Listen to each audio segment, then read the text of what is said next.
Hello and welcome back to my vlog. Happy Easter, or Ishtar as people are saying on Facebook. And then they're saying that it's pronounced Easter, but they weren't alive in over 2,000 years ago in Babylon, so they have no clue. So I'm saying Ishtar. So we're on to the conclusion, the very last part here, part 18. The practice of autosuggestion, the method of Emile Coue, revised edition by C. Harry Brooks, section 3. The practice of autosuggestion, chapter 11, conclusion, part 3, the final part. What prospects does autosuggestion open to us in the future? It teaches us that the burdens of life are, at least in large measure, of our own creating. We reproduce in ourselves and in our circumstances the thoughts of our minds. It goes further. It offers us a means by which we can change these thoughts when they are evil and foster them when they are good, so producing a corresponding betterment in our individual life. But the process does not end with the individual. The thoughts of society are realized in social conditions, the thoughts of humanity in world conditions. What would be the attitude towards our social and international problems of a generation nurtured from infancy in the knowledge and practice of autosuggestion? If fear and disease were banned from the individual life, could they persist in the life of the nation? If each person found happiness in his own heart, would the illusory greed for possession survive?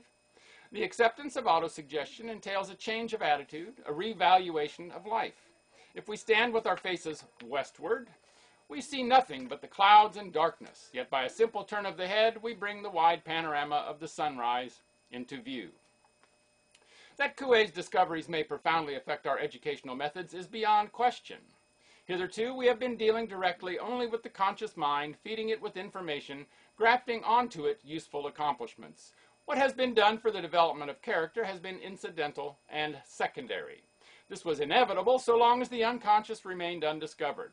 But now we have the means of reaching profounder depths, of endowing the child not only with reading and arithmetic, but with health, character, and personality. But perhaps it is in our treatment of the criminal that the greatest revolution may be expected. The acts for which he is immured result from nothing more than twists and tangles of the threads of thought in the unconscious mind. This is the view of eminent authorities. But autosuggestion takes us a long step further. It shows how these discords of character may be resolved. Since Coue has succeeded in restoring to moral health a youth of homicidal tendencies, why should not the same method succeed with many of the outcasts who fill our prisons? At least the younger delinquents should prove susceptible. But the idea underlying this attitude entails a revolution in our penal procedure. It means little less than this: that crime is a disease and should be treated as such, that the idea of punishment must give place to that of cure, the vindictive attitude to one of pity. This brings us near to the ideals of the New Testament, and indeed, autosuggestion as a force for goodness is bound to touch closely on religion. It teaches the doctrine of the inner life, which saints and sages have proclaimed through all ages. It asserts that within are the sources of calm, of power, and of courage, and that the man who has once attained mastery of this inner sphere is secure in the face of all that may befall him. The truth is apparent in the lives of great men. Martyrs could sing at the stake because their eyes were turned within on the vision of glory which filled their hearts. Great achievements have been wrought by men who had the fortitude to follow the directions of an inner voice, even in contradiction to the massed voices they heard without. Suppose we find that the power Christ gave to his disciples to work miracles of healing was not a gift conferred on a few selected individuals, but was the heritage of all men. That the kingdom of heaven within us, to which he alluded, was available in a simple way for the purging and elevation of our common life, for procuring sounder health and sweeter minds. Is not the affirmation contained in Coue's formula a kind of prayer? Does it not appeal to something beyond the self-life, to the infinite power lying behind us? Autosuggestion is no substitute for religion. It is, rather, a new weapon added to the religious armory. If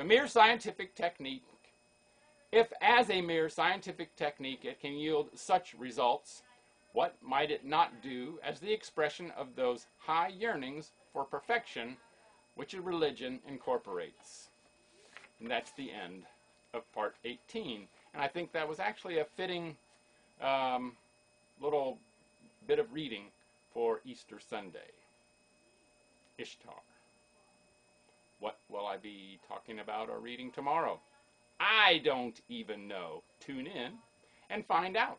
Make it a great day, and bye for now.